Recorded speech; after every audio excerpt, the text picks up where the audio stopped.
The Kethrani had ruled the slave trade for 300 years, and all that time, no one had ever challenged them seriously enough to make them worry. Their massive orbital station hung above the dead world of Velith Prime like a metal moon, spinning slowly in the darkness of space, processing thousands of captured souls every single cycle. Commander Yethka stood on the observation deck and watched the cargo shuttles arrive with the latest batch of merchandise, as he liked to call them. He was tall for a Kethrani, nearly 8 feet of scaled muscle and cold reptilian intelligence, his yellow eyes tracking the movements below with the bored expression of someone who had done this work for far too long. "What do we have today?"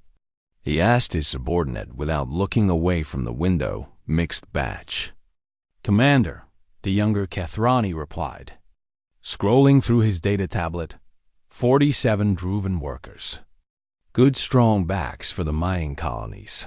23 Selen females, which will fetch excellent prices at the pleasure markets.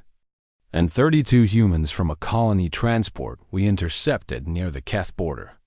Yethka made a dismissive sound in his throat that echoed through the chamber. "Humans." He said the word like it tasted bad. "Weak creatures, they break too easily and they require so much food and water to maintain. Barely worth the fuel we spend catching them." The buyers disagree. "Commander, human slaves have become quite fashionable among the wealthy. Their emotional expressions are apparently very entertaining." The commander turned away from the window and walked toward the lift that would take him down to the processing floor. He supposed he should inspect the merchandise personally, since the station's reputation depended on quality control. The processing floor was a massive chamber filled with cages and medical equipment, and the constant hum of machinery. Slaves of various species huddled in their containment units, most of them already wearing the neural compliance collars that would make them obedient. And docile Yethka walked past the Druvan without a second glance. Because they were common and boring, he paused briefly at the Selen enclosure to admire the silver-skinned females with their 4 graceful arms, and he made a mental note to keep one for himself before the auction. Then he reached the human section and stopped. Most of them were crying or praying or staring blankly at nothing, their spirits already crushed by the journey and the collars and the terrible knowledge of what awaited them. But one of them was different. She sat in the corner of the cage, a woman of average height with dark hair pulled back from her face. And she was watching, not crying, not praying, not broken, watching. Her eyes tracked the guard as he walked past and then moved to the security camera above her cage, and then shifted to the door mechanism, and then found the weapon on another guard's hip. Yethka felt something stir in his gut, something that might have been unease if he had been capable of recognizing such feelings in himself. "That one," he pointed at the woman. "What is her designation?" His subordinate checked the manifest and frowned. She was listed as a civilian passenger. "Commander, name is Kira Vance." No special notations.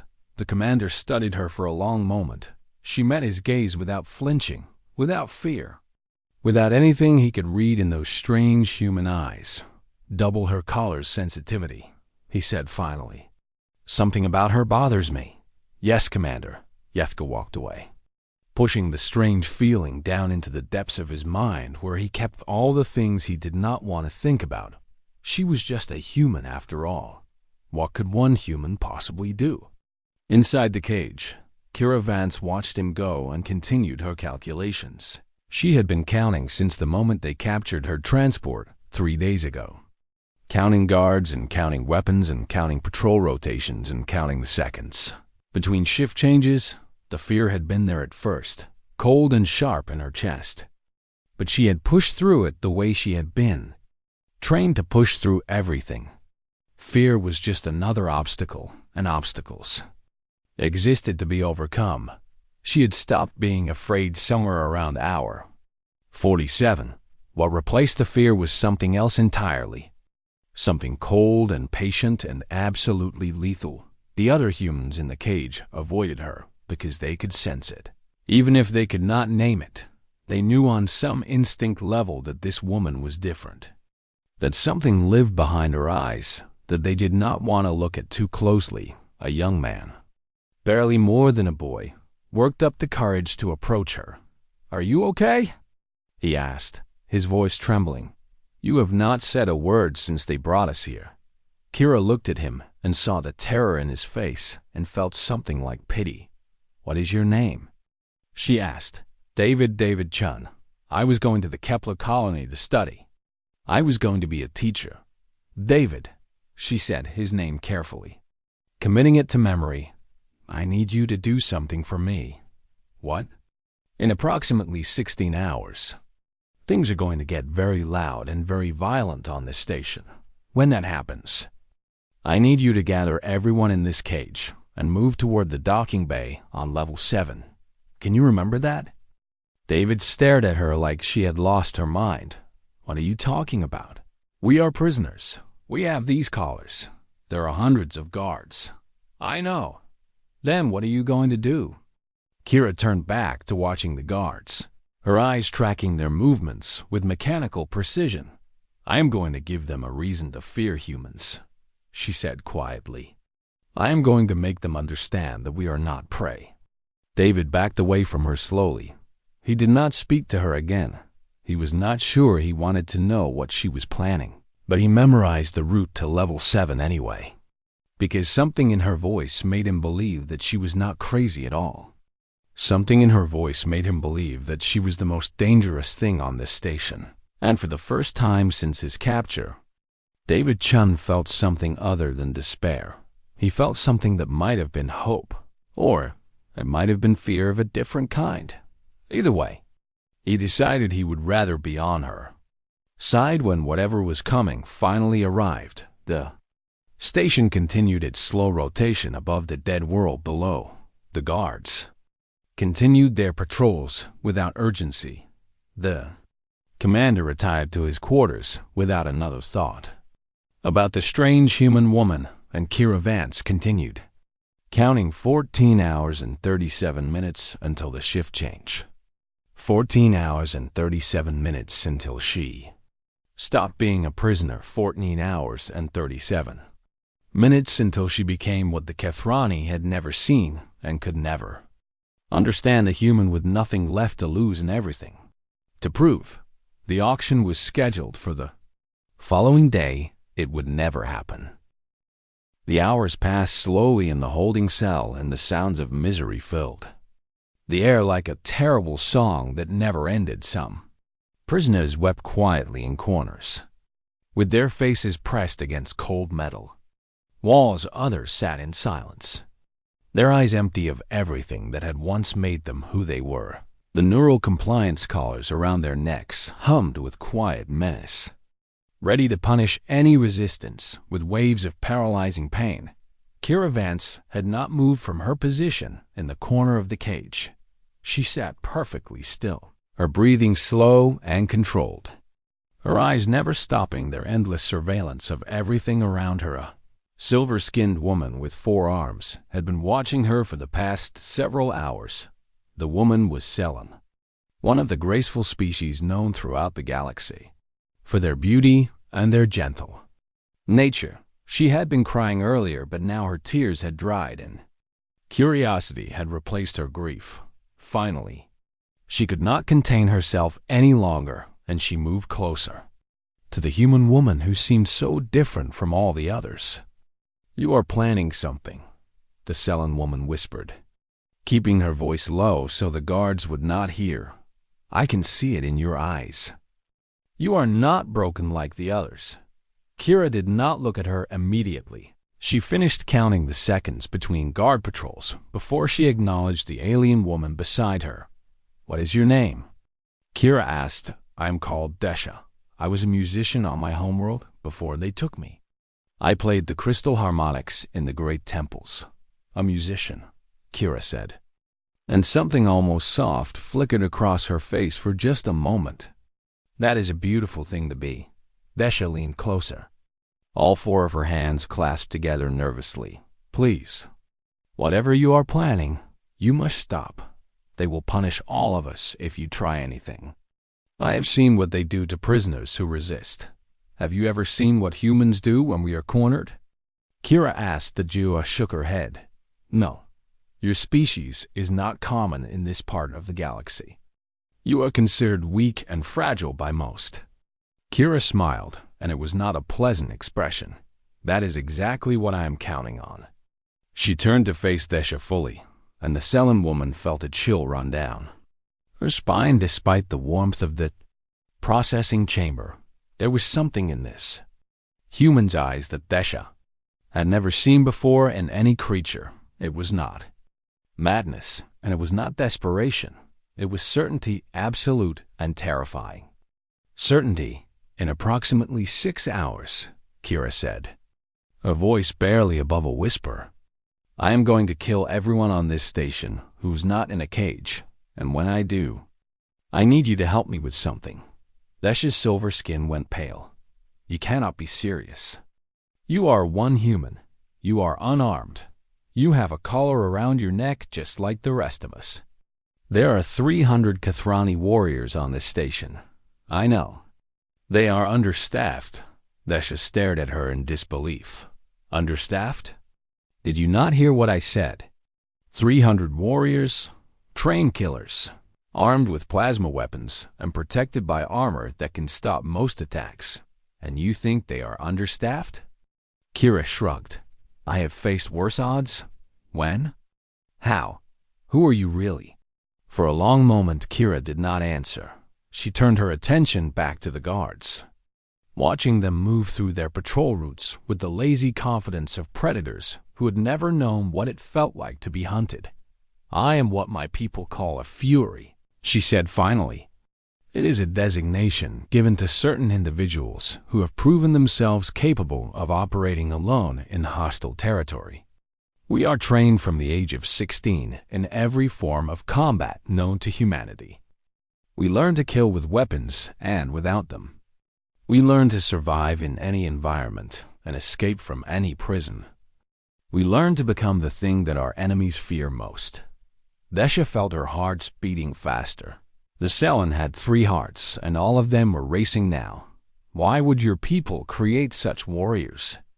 Because the galaxy is not kind to the weak, Kira said. And because sometimes the only way to protect the innocent is to become something terrible yourself.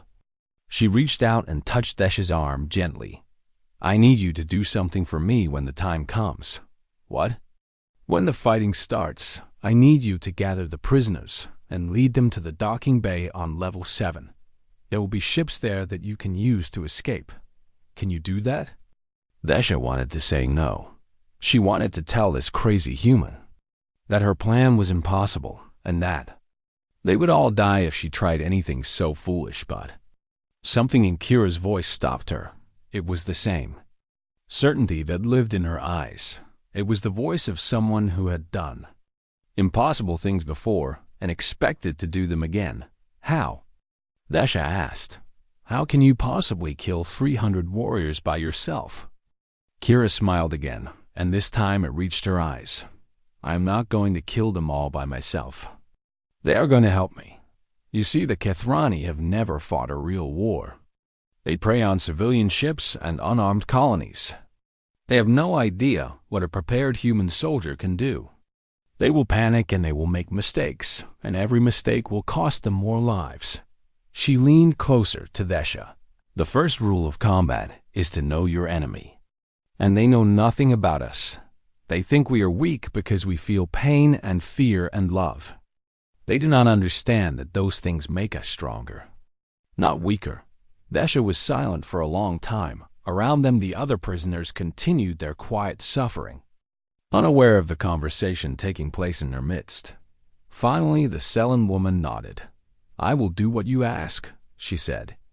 I do not know if you can succeed, but I would rather die trying to escape than live as a slave. Kira squeezed her arm gently. You will not die today. I promise you that. How can you make such a promise? Because I am very good at what I do. The guards changed shifts, and Kira watched with careful attention, noting which ones were tired and which ones were alert, which ones carried their weapons carelessly, and which ones maintained proper discipline. 5 hours and 43 minutes remained. The young human named David approached again, his fear of Kira overcome by his need to understand what was happening. "I heard what you said to the alien woman," he whispered. "Is it true? Are you really some kind of special soldier?" Kira nodded. "Why did you not tell the Kethrani? Maybe they would have ransomed you instead of selling you at auction." "Because I did not want them to know," Kira said. "A predator is most dangerous when its prey does not realize what it is." David swallowed hard. "You called yourself a predator. That is what I am." "David, the Kethrani think they are the hunters in this situation. They are wrong. They have been wrong since the moment they took this ship." She looked at him with something almost like kindness. "Do you remember the route to level 7? "Yes." "Good. When the lights turn red, start moving. Do not wait for me. Do not look back. Just get everyone you can to the docking bay, and do not stop for anything. What about you?" Kira turned back to her surveillance of the guards. "I will be busy." David returned to his spot in the cage and tried to calm his racing heart. He was not sure if he was more afraid of the Kethrani or of the woman who planned to fight them all, but he knew one thing for certain: when the lights turned red, he was going to run, and he was going to pray that whatever Kiravance became when she stopped being a prisoner would be enough to get them all out of this nightmare. 4 hours and 57 minutes remained. The station continued its peaceful rotation. The guards continued their lazy patrols, and Kiravance continued waiting for the moment when she would show them what humanity was truly capable of. The shift change came exactly when Kira had predicted it would. The night guards were tired and eager to return to their quarters, and the day guards were still groggy from sleep and not yet fully alert. It was the perfect moment of weakness, the brief window when attention slipped and discipline relaxed. Kira rose from her corner of the cage and moved toward the bars with slow, measured steps. The guard who entered the holding area to deliver the morning rations was young for a Kethrani, his scales still bright green instead of the darker shade that came with age. He carried a tray of nutrient paste in one hand, and his plasma pistol sat loosely in his holster. Unsecured and easily accessible, he made 2 mistakes in the span of 3 seconds. First, he got too close to the cage bars while distributing the food. Second, he assumed that the collar around Kira's neck made her harmless. He was wrong on both counts. Kira moved faster than the young guard could process. Her hand shot through the bars and grabbed the front of his armor, yanking him forward with surprising strength. His face slammed into the metal bars with a crunch that silenced his attempt to call for help. In the same motion, her other hand found his throat and squeezed. The collar on her neck activated immediately, sending a pulse of neural disruption through her body that should have frozen her muscles and dropped her to the floor. But Kira had studied the collars during her captivity. She knew there was a half-second delay between activation and full effect. Half a second was all she needed. She used the guard's own falling body weight to help her twist his neck. The motion completed before the collar's paralysis could stop her. The young Kethrani crumpled to the ground without making a sound. Kira's body seized as the collar took full effect, locking her muscles rigid and sending fire through her nerves. But she had already accomplished what she needed to do. Her frozen hand was pressed against the dead guard's palm, which was still warm, and that palm was touching the biometric release on her collar. The security system registered the guard's handprint and interpreted it as an authorized release command. The collar clicked and fell away from Kira's neck. Feeling rushed back into her limbs as the paralysis ended, she did not waste a single moment. Her hand stripped the plasma pistol from the dead guards holster and checked the charge. Finding it at full capacity, she took his vibro knife from his belt and tested its edge with her thumb, drawing a thin line of blood that she did not even notice. She took his security card and his communication device and his backup power cell, and then she looked up at the other prisoners, who were staring at her with a mixture of terror and awe. "Remember what I told you," she said to Desha and David. "Level 7, docking bay. Do not stop for anything."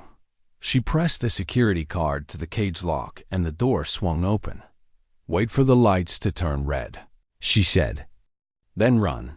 And then she was gone, moving into the corridor beyond with the fluid grace of someone who had been trained to turn any environment into a killing ground. The stations. Alarm system activated 30 seconds later. The lights turned red and the screaming began. Kira moved through the corridors like a ghost made of violence. The first patrol she encountered consisted of 3 guards who were running toward the holding area to investigate the alarm. They never saw her coming.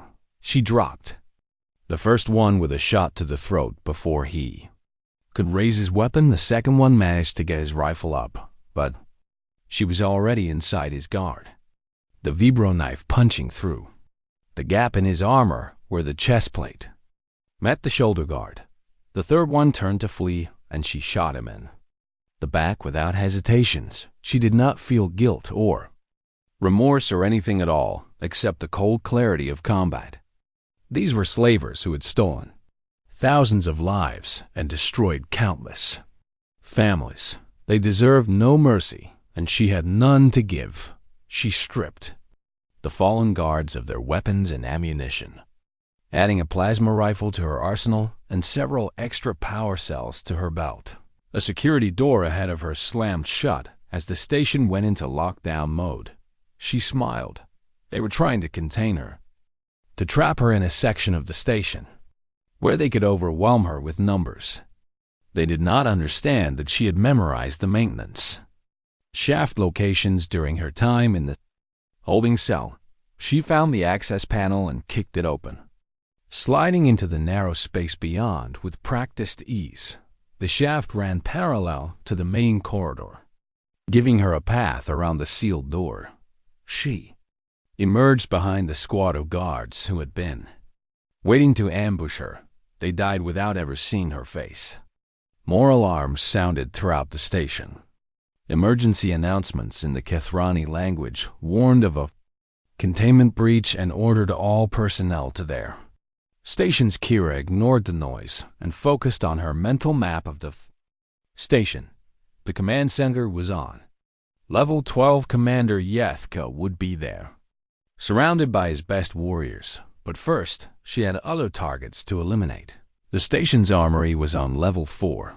She reached it in 7 minutes and 12 seconds, leaving a trail of bodies behind her. The 2 guards stationed at the armory door had heard the alarms and were nervously checking their weapons when she appeared at the end of the send corridor. She shot them both before they could raise their rifles. Inside the armory, she found enough weapons to equip a small army. She did not need an army. She needed only herself, but she took the time to sabotage the remaining weapons, removing power cells and triggering overload sequences that would render them useless. If the Kethrani wanted to fight her, they would have to do it with what they already carried. She checked her ammunition count and her mental clock. 43 minutes since she had killed the first guard. 217 minutes until the human coalition rescue ship reached this sector. Responding to the distress beacon she had activated from the armory's communication console, she had plenty of time. The station's combat drones found her on level 6. There were 12 of them, floating spheres of metal and malice, armed with rapid-fire plasma cannons and programmed to eliminate any unauthorized personnel. She ducked into a side room and found a maintenance terminal. Her fingers flew across the controls, entering commands she had memorized from captured Kethrani technical manuals. The drone's programming was sophisticated, but not impenetrable. She found the override codes and entered them. The drones stopped their attack. Then they turned around and began hunting Kethrani. Instead, Kira smiled and continued her climb toward level 12 behind her. The screams of the station's defenders mixed with the sound of plasma fire as their own weapons turned against them. She had told Desha that the Kethrani would help her kill them. She had not been lying. On level 9, she found a group of prisoners who had not made it to the holding area. They were Druvan, stocky workers with gray skin and six-fingered hands, and they cowered in their cell as she approached. She shot the lock off their cage and pointed toward the stairs. Level 7, she said, docking bay. Go now. They ran without asking questions. On level 10, she encountered the first real resistance. 20 Kethrani warriors had formed a defensive line across the main corridor, their weapons aimed and ready. They opened fire the moment she appeared.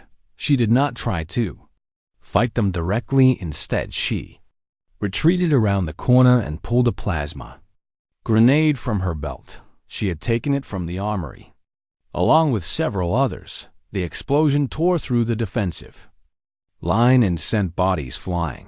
She walked through the smoke and finished the survivors with precise shots to the head. Level 11 was empty.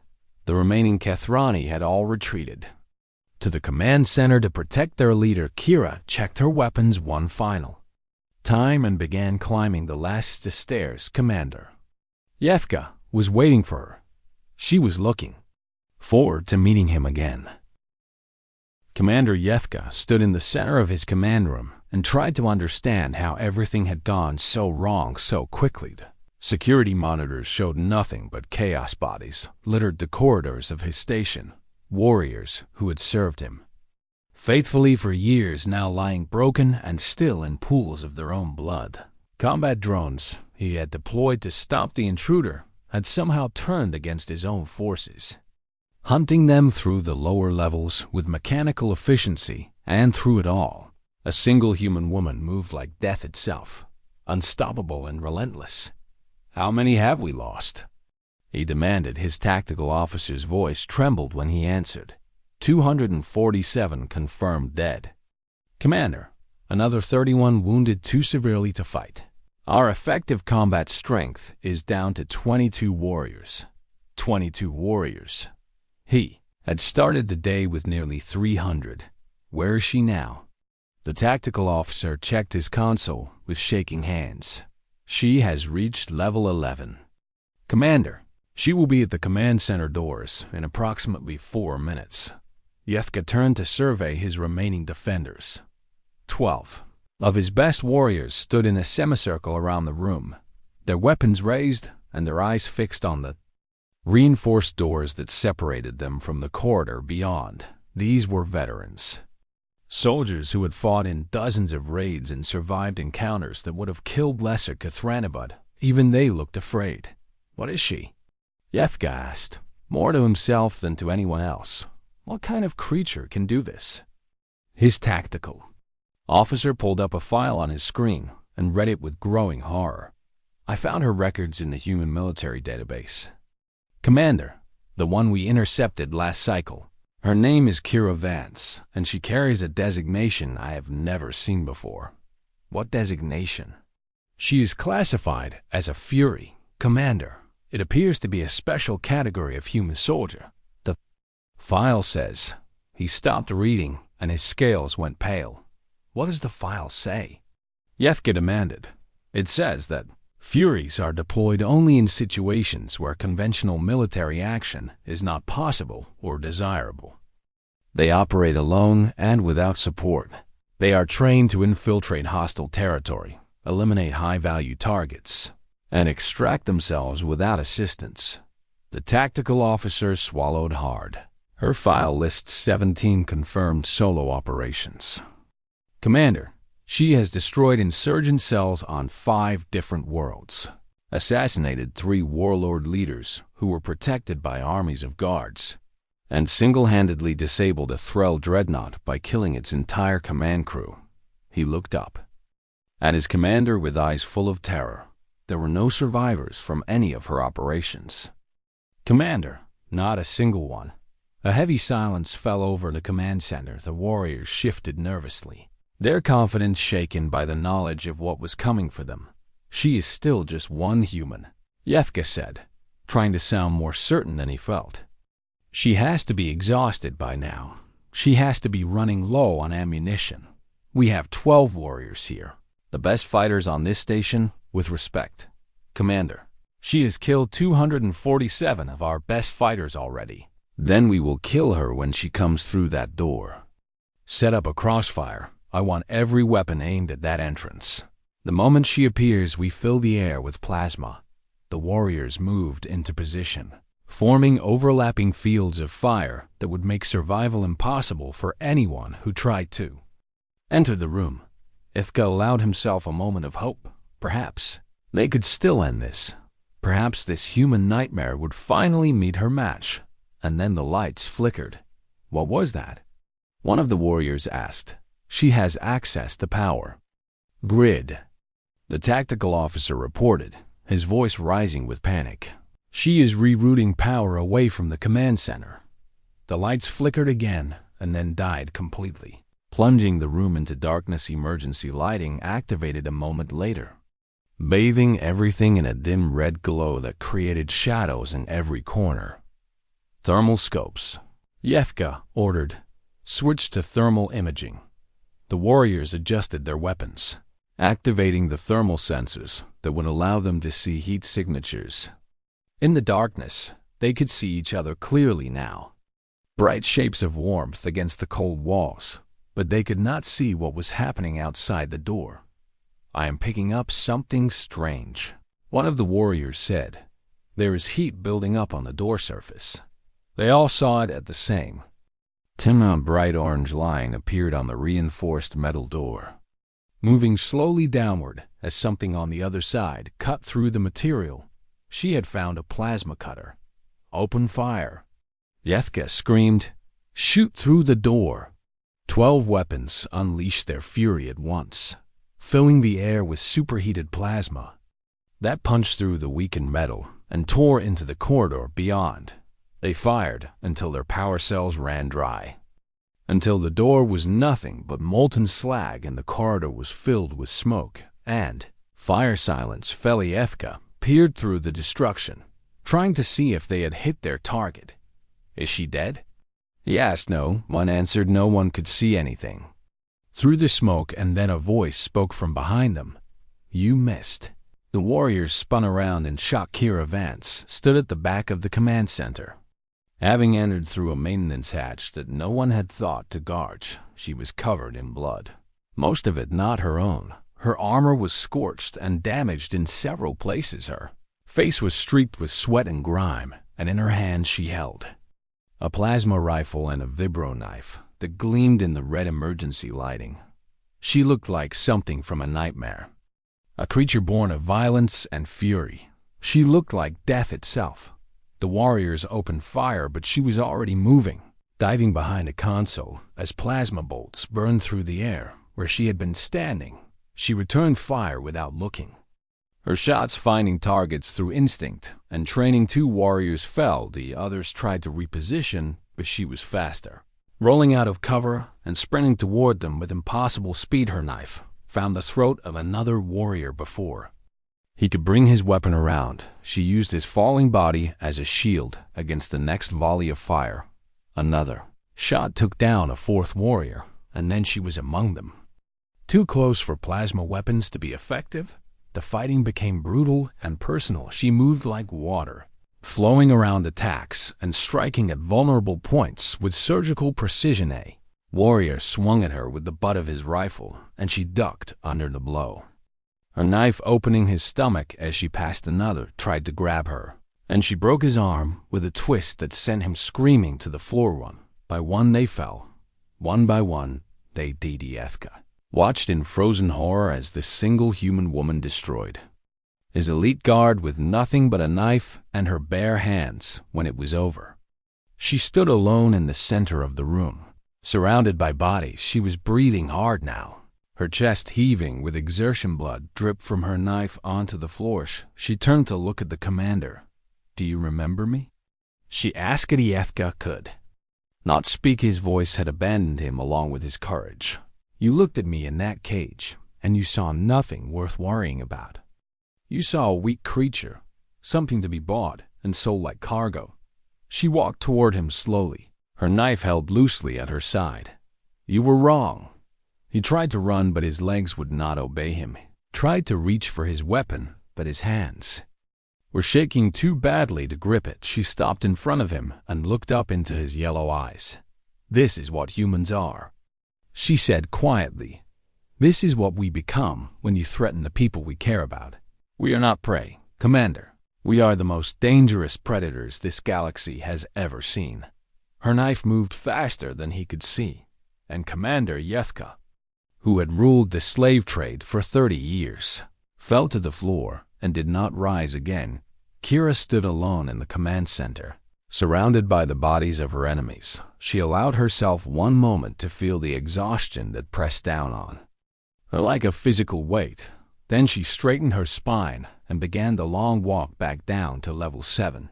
The prisoners were waiting for her, and she still had a promise to keep. The Human Coalition rescue ship arrived 6 hours after Kira activated the distress beacon. Captain Marcus Webb stood on the bridge of the destroyer, relentless, and stared at the readings on his screen with growing confusion. "Are you sure this is the right location?" he asked his sensor officer. "Positive, Captain. The distress beacon is broadcasting from that station directly ahead, but the beacon is using Coalition military codes. How would a slaver station have access to our military frequencies?" No one had an answer. Webb ordered his ship to approach with caution, weapons armed and shields at maximum. He had heard stories about Kethrani tricks and traps, but when they docked with the station and the boarding teams entered, they found something that no one had expected. The corridors were filled with bodies, Kethrani bodies, hundreds of them, scattered throughout the station like fallen leaves after a storm. The boarding teams moved carefully through the carnage, their weapons ready for any threat. But there were no threats remaining. Whatever had done this was already finished. They found the survivors in the docking bay on level 7, exactly where they were supposed to be according to the message that had accompanied the distress signal. 847 former prisoners, representing a dozen different species. They were frightened and malnourished and traumatized. But they were alive. Desha was there, her silver skin dull with exhaustion, her forearms wrapped around herself as she sat among the others. Selen David Chun was there too, still pale with shock but whole and unharmed. He had done what Kira asked. He had led the humans to safety while she fought their captors alone. What happened here? Captain Webb asked when he reached the docking bay. "Where are the Kethrani forces?" Desha looked up at him with eyes that had seen too much. "Dead," she said simply. "She killed them all." "Who killed them?" "What are you talking about?" "The human woman, the one they captured with us. She killed every Kethrani on this station." Webb stared at her in disbelief. "One woman killed." He checked his datapad. 293 enemy combatants by herself? "Her blade did not miss once," Desha said, her voice barely above a whisper. "She moved through them like they were nothing, like they were already dead and did not know it yet." She shuddered. "I have never seen anything like it. I hope I never see anything like it again." Webb ordered his teams to search the station for the mysterious human woman. They found her in the command center, sitting alone among the bodies of the station's leadership. She was cleaning her blade with a piece of cloth torn from a dead Kethrani's uniform. The knife gleamed in the emergency lighting, its edge still sharp despite all the work it had done. She looked up when the Marines entered, but she did not stand or raise her weapon. "Took you long enough," she said, her voice flat and exhausted. "The prisoners need medical attention. Some of them have not eaten properly in days." Captain Webb pushed through his Marines to stand before her. He looked at the destruction around them. at the bodies of the Kithrani command staff, at the blood that stained nearly every surface. And then he looked at the woman who had done all of this. She was small by human standards. Nothing impressive to look at, but her eyes told a different story. They were the eyes of someone who had walked through fire and emerged on the other side, unchanged. They were the eyes of someone who had made peace with the violence inside. Herself, Major, Webb said, recognizing her rank insignia despite the damage to her uniform. What happened here? Kira Vance stood slowly. She sheathed her blade, and she walked past him without answering. The Marines parted before her like water before a stone, stepping aside without being asked. None of them wanted to get in her way. Desha was waiting by the airlock when Kira arrived. The Selene woman grabbed her arm gently, reverently, as though touching something sacred. "Thank you," Desha said. "You saved all of us. You gave us our lives back. I did what needed to be done. I will tell my people of this night. We will remember what you did here. We will sing songs about the human woman who became death itself to set us free." Kira shook her head. "Do not do that." Desha blinked in confusion. "What? Why not?" Kira's eyes were hollow when she turned to look at the Selene woman. Not triumphant, not proud, just empty.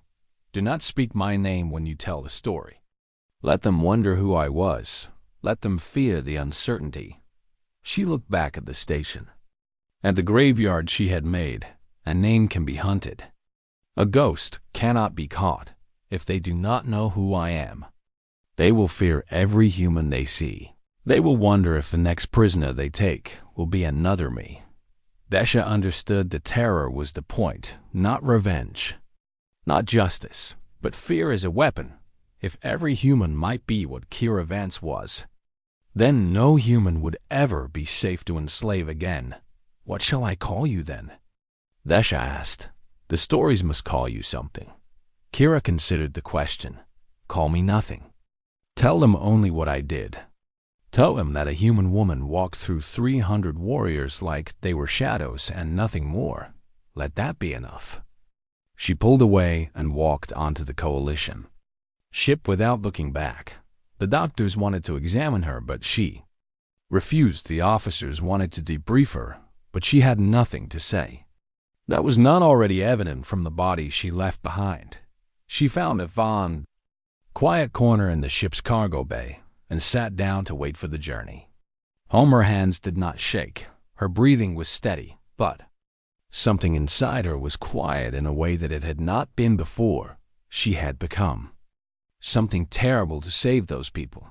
She wondered if she would ever be anything else again. 3 weeks later, a data packet arrived at the Kethrani Empire's Central Command. It contained security footage from the Veloth Prime Station.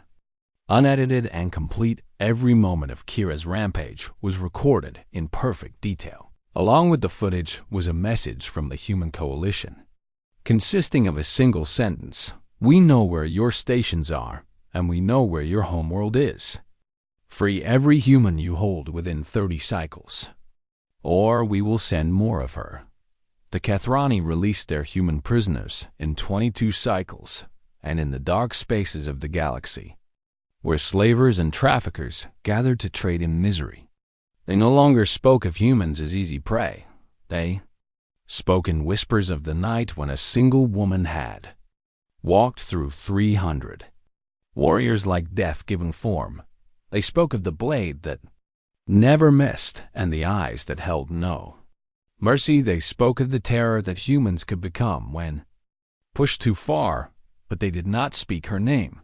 They did not dare, because somewhere out there, she was still alive. Somewhere out there, she was waiting, and they knew that if they ever took another human prisoner, she might come for them next, and her blade would not miss, not ever. The galaxy had learned what humanity truly was, and the galaxy would never forget, because humans are not prey. Humans are not victims. Humans are not weak. Humans are the thing that monsters fear when they finally understand what they have awakened. And Kira Vance had taught them that lesson in blood and fire and silence, a lesson they would remember forever, even if they never dared to speak her name aloud.